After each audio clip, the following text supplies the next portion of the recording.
नमस्कार साथियों। स्वागत है आप सभी का हमारे YouTube चैनल एग्जाम प्लेटफॉर्म में। साथियों, अभी अभी आप देख रहे हैं कि उत्तर प्रदेश एसआई या दरोगा की नोटिफिकेशन आ चुका है। और मेरे दोस्तों, सभी जो छात्र दरोगा भर्ती के लिए इच्छुक हैं, उनके एग्जाम में जीके जीएस एक बहुत ही इम्पोर्टेंट और क्रूशल रोल प्ले करता है। मेरे साथियों, इसमें एक विषय है मूल विधि। आप सभी लोग नॉर्मली तौर पर जानते होंगे या समझते होंगे कि मूल विधि एक खतरनाक और एक कानूनी से जुड़ा हुआ एक विषय है, जिसे पढ़ाना भी अ, आसान काम नहीं है और बच्चों को समझना भी आसान काम नहीं है। इसके लिए एक एक्सपर्ट या कानूनों का नॉलेज वाला बंदा होना चाहिए, जो आपको इन विधियों और कानूनों के बारे में बता और समझा सके। मेरे साथियों, एग्जाम प्लेटफॉर्म यूट्यूब चैनल के माध्यम से मैं आपके लिए लेके आया हूं मूल विधि एकदम आसान शब्दों में, ताकि आप इनकी तैयारी कर सकें और आसान से आसान शब्दों में कानूनों और उनकी धाराओं को समझ सकें, ताकि आपके पेपर में आपको किसी भी प्रकार की समस्या न हो। तो मेरे साथियों, आइए हम देखते हैं कि क्या है भारतीय संविधान और मूल विधि। जरा सा आपको मैं ये बता दूं कि मूल विधि का मतलब होता है, मूल का मतलब होता है प्रारंभिक और विधि का मतलब होता है कानून। मेरे दोस्तों, अभी हाल ही में आपने देखा कि 1 जुलाई 2024 से हमारे देश में जो पुराने कानून हैं, उन कानूनों को पूरी तरह से बदल दिया गया और 1 जुलाई 2024 से कानूनों का नया रूप अर्थात भारतीय न्याय संहिता बीएनएस, दूसरा मेरे दोस्तों भारतीय नागरिक सुरक्षा संहिता बीएनएसएस और भारतीय साक्ष्य अधिनियमों को लागू किया गया। मेरे दोस्तों, मेरे साथियों, ये कानून नए कानून है जिन्हें 1 जुलाई 2014 से पूरे देश में लागू किया गया। परंतु आपको ये भी समझना होगा कि इन कानूनों ने किन पुराने कानूनों का स्थान लिया। तो मेरे दोस्तों, बीएनएस जो था, इसे पूर्व की अगर हम बात करें तो पूर्व में हम इसे आईपीसी या इंडियन पेनल कोड के नाम से जानते थे। इसके अलावा बीएनएस को हम क्रिमिनल प्रोसीड्यूर कोड के नाम से जानते थे और बीएसए को हम इंडियन एविडेंस एक्ट के नाम से जानते थे। मेरे साथियों, इन कानूनों में क्या परिवर्तन हुआ है या इन कानूनों के माध्यम से किन किन चीजों की या किन किन व्यवस्थाओं का उल्लेख किया गया है, एक एक करके हम समझेंगे। आइए इनके इतिहास को हम जानते हैं। मेरे साथियों, मैं आपको एक बात बता दूं और बहुत ही आसान शब्दों में ये चीज बताना चाहूंगा कि यहाँ पर आप समझिए कि सबसे पहले कानूनों का जो पहली बार कानून बनाए गए तो वो लॉर्ड मैकाले की अध्यक्षता में बनाए गए। इन कानूनों को हम लॉर्ड मैकाले की अध्यक्षता में लॉर्ड मैकाले की अध्यक्षता में एक आयोग बनाया गया और उस आयोग को हम बोलते हैं विधि आयोग। मेरे साथियों, पहली बार भारत में, पहली बार, ठीक है, पहली बार भारत में एक विधि आयोग का गठन किया गया और इस विधि आयोग का जो गठन था मेरे दोस्तों, ये किया गया 1834 में। किसकी अध्यक्षता में? लॉर्ड मैकाले की अध्यक्षता में। और इनका नाम जो था लॉर्ड मैकाले का, अगर हम चलेंगे पूरा नाम जानने के लिए तो बहुत कम लोगों को पता होगा कि लॉर्ड मैकाले का पूरा नाम थॉमस थॉमस वेबिंगटन मैकाले था, ठीक है। और विधियों के संहिताकरण के लिए सबसे पहली बार 1834 में एक विधि आयोग का गठन किया गया। अब यहां पर समझिए कि कानूनों व विधियों के कानूनों व विधियों के किसके लिए? संहिताकरण के लिए, ठीक है। संहिताकरण हेतु पहली बार एक विधि आयोग का गठन किया गया। मेरे साथियों, इस विधि आयोग का गठन किया गया चार्टर एक्ट 1833 के तहत। ये बहुत ही महत्वपूर्ण है और यह पेपर में पूछ सकता है। किसके तहत? चार्टर एक्ट 1833 के तहत यह कार्य किया गया। क्लियर हो रही बात? और विधियों का संहिताकरण किया गया लॉर्ड मैकाले की अध्यक्षता में। यहां पर आप एक बात और समझ लीजिए कि इसके बाद दूसरा विधि आयोग, पहला तो आपको 1834 में मिलेगा, दूसरा विधि आयोग थोड़े दिन बाद फिर बना और ये दूसरा विधि आयोग बनेगा 1853 में। क्लियर है? इसी अंग्रेजी शासन के अधीन ही दूसरा विधि आयोग बनाया गया, तीसरा विधि आयोग बनाया गया 1861 में, और चौथा विधि आयोग की बात करेंगे तो वो 1879 में। ये सभी विधि आयोगों ने किस तरीके से कानूनों का वर्गीकरण हो, किस तरीके से कानूनों का सृजन हो, ये सभी चीज इसमें जो है अपनी सुझाव या अपनी सिफारिशों में इन्होंने बताया। और मेरे दोस्तों, इस तरीके से विधियों का संहिताकरण हुआ और आईपीसी, सीआरपीसी जैसे कानूनों को बनाया गया। बात समझ में आ रहा? अब वर्तमान में हमारे यहाँ विधि आयोग का जो रूप है वो बदल गया, और यहाँ पर तो ये अंग्रेजों के अधीन था, लेकिन अगर हम बात करेंगे कि स्वतंत्र भारत का, ध्यान रखिएगा, किसकी बात करेंगे? स्वतंत्र भारत का पहला विधि आयोग। तो मेरे दोस्तों, स्वतंत्र भारत का पहला जो विधि आयोग था वो 1955 में बनाया गया। कब बनाया गया? स्वतंत्र भारत का पहला विधि आयोग बनाया गया 1955 में। इससे पहले जो आपने पढ़ा वो अंग्रेजों के अधीन पढ़ा, लेकिन यह स्वतंत्र भारत का पहला विधि आयोग 1955 में, और किसकी? एमसी सीतलवाड़ की अध्यक्षता में। ध्यान रखिएगा, एमसी, हम बात कर रहे हैं एमसी सीतलवाड़ की अध्यक्षता में। और एमसी सीतलवाड़ मेरे दोस्तों भारत के पहले महान्यायवादी भी थे। क्लियर है? एमसी सीतलवाड़ की अध्यक्षता में, और यह भारत के, यहां पर ध्यान रखिएगा कि भारत के पहले भारत के पहले ये अटॉर्नी जनरल भी बनाए गए। ठीक है? भारत के पहले क्या बनाया गया मेरे दोस्तों?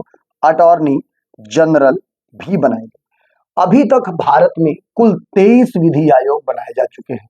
अब तक अगर हम बात करें मेरे दोस्तों, तो अब तक भारत में कुल कितने? 23 विधि आयोग का गठन किया जा चुका है। ध्यान रखिएगा। क्लियर हो रही बात? और अगर हम बात करेंगे विधि आयोग में कुल सदस्यों की मेरे दोस्तों, तो विधि आयोग में होते हैं कुल अध्यक्ष सहित 7 सदस्य। ठीक है? और सदस्यों की बात करेंगे तो कितने सदस्य होते हैं मेरे दोस्तों? 7 सदस्य होते हैं, और 7 सदस्यों में एक आपको क्या मिलेगा? अध्यक्ष मिलेगा। और मेरे दोस्तों, इस विधि आयोग के कार्यकाल की बात किया जाए तो वर्तमान में विधि आयोग का जो कार्यकाल होता है वो कितने वर्ष का होता है? तो मेरे साथियों 3 वर्ष का होता है। और समय समय पर कानूनों में किस तरीके से परिवर्तन किया जा सकता है, कानूनों का किस तरीके से पुनरुद्धार किया जा सकता है, इन सभी के बारे में समय समय पर ये अपने सुझाव देते रहते हैं, और इन सुझावों को सरकार स्वीकार करके उसमें आमूलचूल परिवर्तन करती रहती है। मेरे दोस्तों, आगे बढ़ते हैं और जरा सा हम समझ लेते हैं कि क्या होता है आईपीसी। ध्यान रखिएगा, आईपीसी क्या है? ठीक है? और इसमें अब इसकी जगह वर्तमान में क्या है? मेरे दोस्तों, आईपीसी को हम बोलते हैं इंडियन पिनल कोड। देखिए, इसको हम क्या बोलते हैं? इंडियन पिनल कोड बोलते हैं। मेरे दोस्तों, इसका पूर्णतः नाम है इंडियन पिनल कोड, और इसे उर्दू में बोलते हैं ताज इरात ए हिंद। ध्यान रखिएगा, इसे उर्दू में बोलते हैं ताज इरात ए हिंद के नाम से भी हम इसे जानते हैं। वर्तमान में अब तो ये रहा नहीं है, वर्तमान में अब तो इसका नाम बदल गया है। ठीक है ना? वर्तमान में इसका नाम बदल करके मेरे दोस्तों क्या हो गया है? तो बीएनएस हो गया है। और अगर हम बात करेंगे वर्तमान की, तो वर्तमान में इसका नाम हो गया बीएनएस। इसका मतलब होता है भारतीय न्याय संहिता। ध्यान रखिएगा, क्या हो गया है? भारतीय न्याय संहिता इसका वर्तमान में नाम हो गया है। मेरे साथियों, जब यह आईपीसी था, तो आईपीसी जब बना था तो आईपीसी में मेरे दोस्तों कुल 23 अध्याय थे। कुल अगर हम बात करेंगे आईपीसी की, तो इसमें कुल अध्याय की संख्या कितनी थी? 23 थी। और मेरे दोस्तों, अगर हम बात करेंगे कुल किसकी? धाराओं की, तो कुल धाराएं कितनी थी? तो मेरे दोस्तों, इसमें कुल धाराओं की संख्या कितनी थी? 511। बात को स्पष्टता से आप समझिएगा। अगर हम बात करेंगे आईपीसी की, तो आईपीसी में कुल कितने अध्याय थे? 23, और कुल धाराओं की संख्या मेरे दोस्तों कितनी थी? तो 511 धारा थी। और अब इसकी बात 1 जुलाई 2024 से, ठीक है ना, 1 जुलाई 2024 से इसकी जगह मेरे दोस्तों कौन सा स्थान आ गया है, तो आईपीसी की जगह अब बीएनएस ने स्थान ले लिया है। किसने स्थान ले लिया है? बीएनएस ने ले लिया। और आईपीसी का प्रवर्तन की अगर हम बात करेंगे तो 1 जनवरी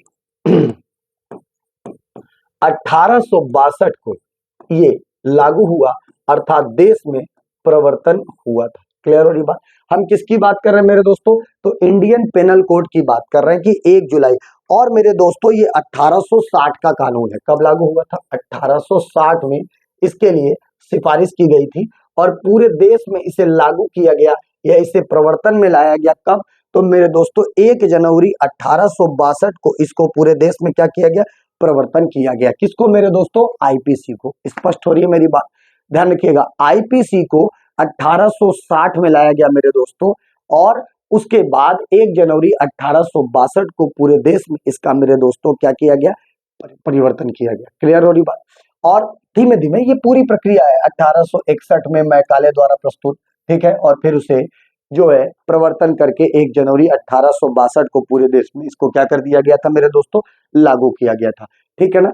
अब यहाँ पर आगे बढ़ते हैं और आपको बताने का प्रयास करते हैं कि आखिर आईपीसी क्या होता है। देखिए मेरे दोस्तों, यह एक भारतीय दंड संहिता है। क्या है दोस्तों? यह भारतीय, क्या है? यह एक भारतीय दंड संहिता है। ठीक है, यह एक क्या है मेरे दोस्तों? भारतीय दंड संहिता है। और इस दंड संहिता में किसको? अपराधों को परिभाषित किया गया है। किस प्रकार का अपराध है? अपराधों को परिभाषित किया गया है। क्लियर हो रही बात?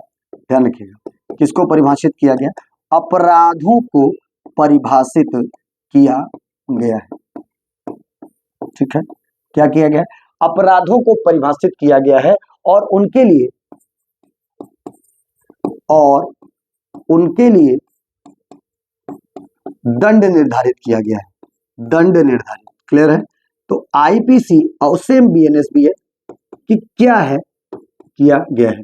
मेरी बात समझिएगा, जो इंडियन पेनल कोड है इसके माध्यम से अपराधों की परिभाषा दी गई है और अपराधों के लिए क्या दंड हो सकता है इसको परिभाषित किया गया है। किसमें मेरे दोस्तों? तो वो आईपीसी में निर्धारित किया गया। क्लियर हो रही बात? जैसे एग्जाम्पल के तौर पर बोलेंगे, जैसे अपराधों को परिभाषित किया गया, मैंने इसकी बात की अपराधों को।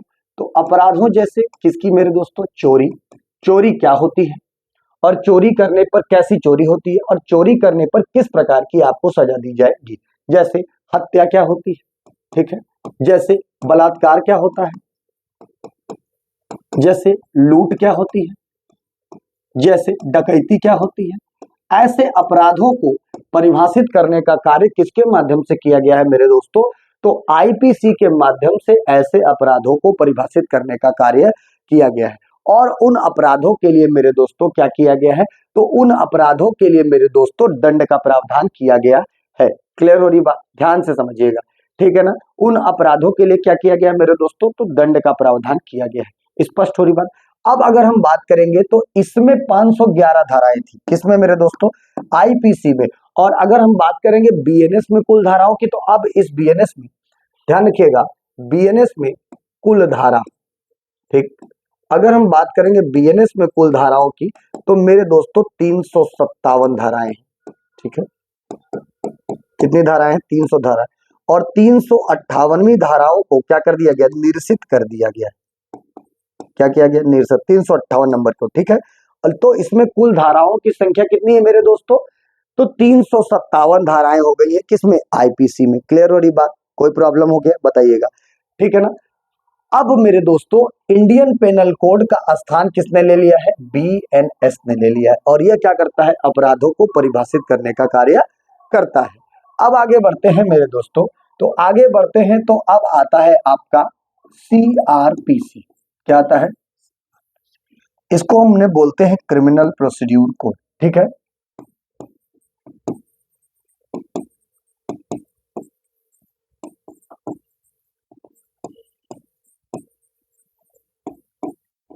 ठीक है।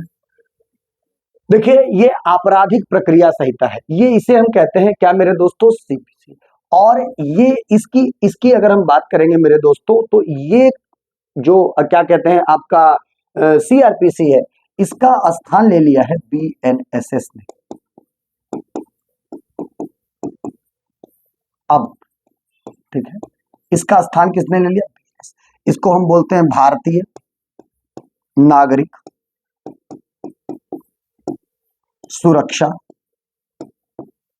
संहिता। ठीक, इसको हम क्या बोलते हैं?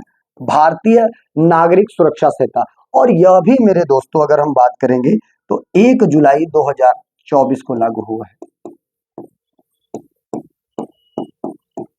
ठीक है, यह भी मेरे दोस्तों अगर हम बात करेंगे किसकी? सीआरपीसी की बात करेंगे तो यह भी मेरे दोस्तों 1 जुलाई 2024 से यह भी मेरे दोस्तों क्या हुआ है? लागू हुआ है। अब हम बात करेंगे सीआरपीसी की, तो सीआरपीसी मेरे दोस्तों 1973 का कानून है। क्लियर हो रही बात? ध्यान समझिएगा, ठीक है ना। और ये क्या है? ये प्रक्रिया विधि है। कैसी विधि है मेरे दोस्तों? यह प्रक्रिया विधि है। जैसे आप बात को समझिएगा, यह एक कैसी विधि है? यह प्रक्रिया विधि है। अब मेरे दोस्तों एक बात समझ लीजिए कि जैसे जो आईपीसी है, जो दंड प्रक्रिया संहिता है, तो आपराधिक मामलों को यह क्या करती है? आपराधिक मामलों को नियंत्रित करने का कार्य करती है। आपराधिक जो भी मामले होते हैं, मामलों को नियंत्रित करने का कार्य।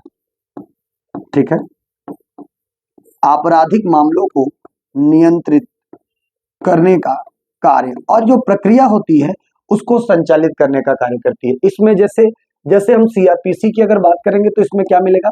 इसमें हमको मिलेगी पुलिस की गिरफ्तारी। किस तरीके से पुलिस की गिरफ्तारी की जाए किसी मामले में? ठीक है, पुलिस की गिरफ्तारी,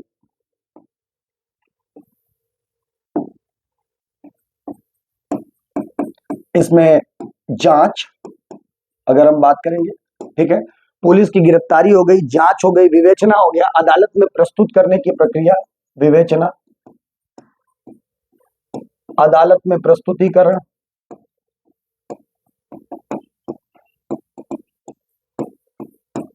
चार्जशीट फाइल करना,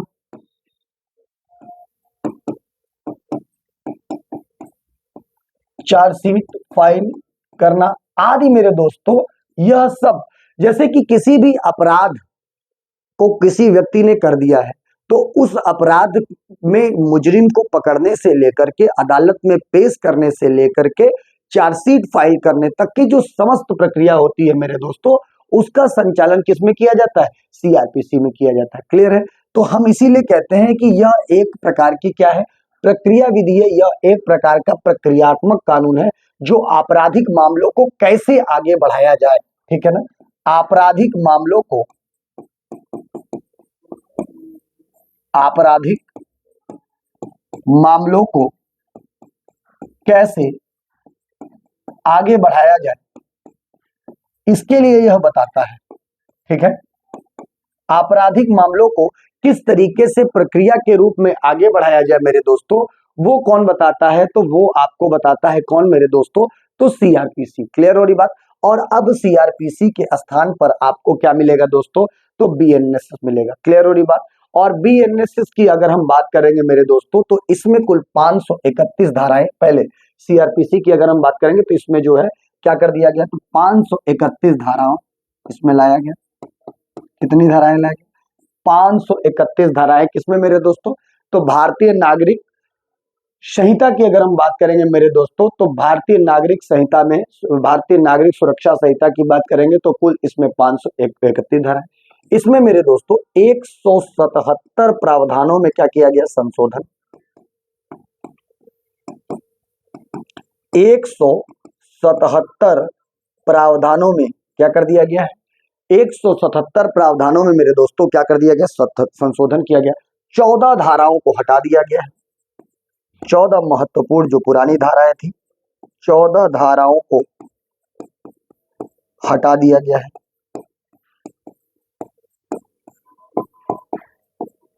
ठीक, क्या कर दिया गया? 14 धाराओं को इसमें हटा दिया गया है और 9 नई धाराएं तथा 39 उप धाराओं को जोड़ा गया है। इसमें 9 नई धाराएं और 39 उप धाराओं को जोड़ा गया है। ये नए कानूनों की बात कर रहा हूँ, ठीक है। नए उपधाराओं को जोड़ा गया है किसमें मेरे दोस्तों, तो BNSS में। स्पष्ट हो रही बात। उम्मीद है कि आपको ये चीजें समझ में आ रही होंगी, ठीक है। 9 नई धाराओं को जोड़ा गया है और 39 उपधाराओं को, ठीक है। आगे बढ़ते हैं मेरे दोस्तों और हम जानते हैं इंडियन एविडेंस एक्ट।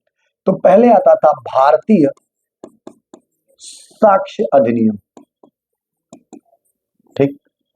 पहले क्या आता था, पहले होता था अंग्रेजों का जो कानून था भारतीय साक्ष्य अधिनियम, और मेरे दोस्तों भारतीय साक्ष्य अधिनियम को हम बोलते थे इंडियन एविडेंस एक्ट, ठीक है, इंडियन एविडेंस एक्ट। अब इसका नाम हो गया है BSA, और BSA का मतलब हो गया है मेरे दोस्तों भारतीय साक्ष्य अधिनियम, ठीक है। इसका नाम क्या हो गया मेरे दोस्तों, अब हो गया इसका नाम भारतीय साक्ष्य अधिनियम BSA। स्पष्ट हो रही बात। अब यहां पर ध्यान रखिएगा कि जो पहले इंडियन एविडेंस एक्ट था इसमें कुल 167 धाराएं थी। कितनी धाराएं थी, इंडियन एविडेंस एक्ट में कुल 100 कितनी थी, 67 धाराएं थी। स्पष्ट हो रही है मेरी बात। अब यहां पर अगर हम बात करेंगे तो इसमें कुल 170 धाराएं हो गई है, किसमें, 170 धाराएं, ठीक है। इसमें कुल कितनी धाराएं हो गई, पहले उसमें 167 धाराएं थी और 167 धाराओं के बाद इसमें अभी वर्तमान में 170 धाराएं हो गई हैं, और नए कानून में 6 धाराओं को हटा दिया गया। क्या कर दिया गया, नए कानून में क्या कर दिया गया मेरे दोस्तों, तो 6 धाराओं को हटा दिया गया, ठीक। नए कानून में मेरे दोस्तों क्या कर दिया गया, 6 धाराओं को हटा दिया गया, 2 नई धाराओं को जोड़ा गया, 2 नई धारा जोड़ा गया है, और 6 उपधाराओं को भी जोड़ा गया, ठीक है। 6 उपधारा जोड़ी गई है मेरे दोस्तों। क्लियर हो रही बात ना। तो मेरे दोस्तों ये है भारतीय साक्ष्य अधिनियम, और इसे भी 1 जुलाई 2024 से लागू किया गया। इसे भी 1 जुलाई 2024 से लागू किया गया। तो जो पुराना इंडियन एविडेंस एक्ट था, साक्ष्य अधिनियम था, जिसके माध्यम से साक्ष्य आदि का प्रस्तुतिकरण किया जाता था मेरे दोस्तों, अब उसे की जगह क्या कर दिया गया है, तो मेरे दोस्तों अब उसकी जगह हमने नया कानून ला दिया है, क्या, BSA कर दिया गया है। कोई दिक्कत हो रही बात नहीं मेरे दोस्तों। अब इस तरीके की जो नए कानून आ गए हैं, इन कानूनों में कई तरीके की महत्वपूर्ण परिवर्तन भी किए गए हैं। जैसे मेरे दोस्तों नए कानूनों में जो हमारा इधर 1 जुलाई 2024 से जो कानून लागू हुए हैं मेरे दोस्तों, तो नए कानूनों में क्या किया गया है मेरे दोस्तों कि जो ऑडियो वीडियो यानी जो इलेक्ट्रॉनिक साक्ष्य है उसको भी जोड़ दिया गया है, कि नए कानूनों में अब ऑडियो और वीडियो जो साक्ष्य थे, ठीक है, साक्ष्य, इसकी स्वीकार्यता बढ़ा दी गई है, ठीक है। इसकी क्या कर दी गई है, इसकी स्वीकार्यता बढ़ा दी गई है, ठीक है। नहीं गने कि अब आप ऑडियो और वीडियो के माध्यम से भी साक्ष्य को क्या कर दिए हैं, प्रस्तुत किए गए हैं। क्लियर हो रही बात। अब मेरी दोस्तों क्या किया गया कि फॉरेंसिक जो जांच होती थी, फॉरेंसिक जांच होती थी ना, फॉरेंसिक जांच को अहमियत दी गई। फॉरेंसिक जांच को क्या दिया गया, अहमियत प्रदान किया गया है इसमें, बहुत ही इसमें। इसके अलावा मेरे दोस्तों एक महत्वपूर्ण चीज है जो है कि EFIR, ठीक है, इलेक्ट्रॉनिक FIR, और दोस्तों जीरो FIR की वैधता को भी बढ़ा दिया गया है। अर्थात आप जो है इलेक्ट्रॉनिक FIR और जीरो FIR का भी जो प्रावधान है ये होगा, का प्रावधान किया गया है मेरे दोस्तों, कि आप जीरो FIR जो है पूरे देश में कहीं से भी लॉन्च कर सकते हैं। क्लियर हो रही बात। और क्या किया गया है, FIR होने के 90 दिन के भीतर, FIR के कितने दिन के भीतर, 90 डेज के भीतर, ठीक है। FIR होने के मेरे दोस्तों कितने दिन के भीतर, तो 90 दिन के भीतर जो है चार्जशीट दाखिल करना अब पुलिस के लिए जरूरी होगा। ठीक है, 90 दिन के भीतर क्या करना, चार्जशीट दाखिल करना जरूरी होगा। 1 नंबर का क्वेश्चन हो सकता है। ठीक है, ये नए कानून है मेरे दोस्तों, जरूरी हो। क्लियर हो रही बात? इसके सीधे साथ चार्जशीट को दाखिल करने के 60 दिन के भीतर कोर्ट आरोप तय कर देगा। ठीक है, क्या है मेरे दोस्तों कि चार्जशीट के 60 दिन के भीतर, चार्जशीट दाखिल होने के 60 दिन के भीतर क्या करेगा, कोर्ट को आरोप तय करना होगा। कोर्ट को आरोप तय करना होगा मेरे दोस्तों, और मामले की सुनवाई पूरी होने के भीतर 30 दिन में जज डेट करना होगा। ठीक है, किसी भी मामले की सुनवाई पूरी होने के 30 दिन के भीतर, कितने दिन के, 30 दिन के भीतर कोर्ट क्या करेगा, जजमेंट सुना देगा। जजमेंट का मतलब फैसला, जजमेंट या फैसला क्या करेगा, सुनाएगा। तो यह भी एक महत्वपूर्ण क्या हो सकता है, ये क्या बोलते हैं, सरकार का फैसला है इन नए कानूनों में मेरे दोस्तों। और उसके बाद ये भी है कि 7 दिन के भीतर, 7 डेज के भीतर फैसले की कॉपी मुहैया करा दिया जाएगा। फैसलों की कॉपी मुहैया। तो मेरे दोस्तों यह एक बेहतरीन परिवर्तन है सरकार के द्वारा। जो ब्रिटिश औपनिवेशिक कानून थे, उन कानूनों की जो मियाद थी उनको पूरी करते हुए नए कानूनों को रिव्यू करना, और जो है किस तरीके से पुराने कानूनों को खत्म कर दिया जा सकता है जिसकी अहमियत नहीं बची थी, ये सारी चीजों के लिए जो है बात इस कानून में बताई गई होगी। तो मेरे साथियों, आज एक इंट्रोडक्शन क्लास थी मूल विधि से रिलेटेड। आगे मैं और भी इस पर वीडियो बनाऊंगा, और आप जुड़े रहिएगा, और यूपीएसआई की तैयारी को मजबूती से आगे बढ़ाने का प्रयास हम और हमारी टीम के द्वारा किया जाएगा। वीडियो कैसा लगा कमेंट जरूर करके बताइएगा। तब तक के लिए बहुत बहुत धन्यवाद, शुक्रिया, थैंक यू।